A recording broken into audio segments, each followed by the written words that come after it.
খাঙ্কির ছেলেগুলো আমার যা ক্ষতি করেছে। অথচ বাংলাদেশ থেকে ওই খাঙ্কির ছেলেগুলো বলছে যে কমসে কম 14 ঘন্টা ডিউটি হবে। তার মানে দালালের কমিটমেন্ট অনুযায়ী আপনি কাজ পান নাই। না, দালাল 500 জন লোকের কথা বলছে, আপনি এসে দেখতেছেন মাত্র 8 জন লোক। 8 জন লোক এখানে ছোট কোম্পানি। ও বলেছে 20টা মাস 24টা মাস আপনি এখানে ফ্রি খাটতে হচ্ছে। ফ্রি খাটতে হচ্ছে। অ্যামাউন্টটা উঠাতে গেলে আপনাকে 3টা বছর শুধু কাজ করতে হবে।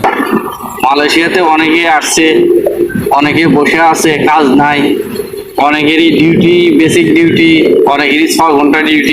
ওই খাঙ্কির ছেলেদের মিষ্টি কথায় তোমরা বললো না।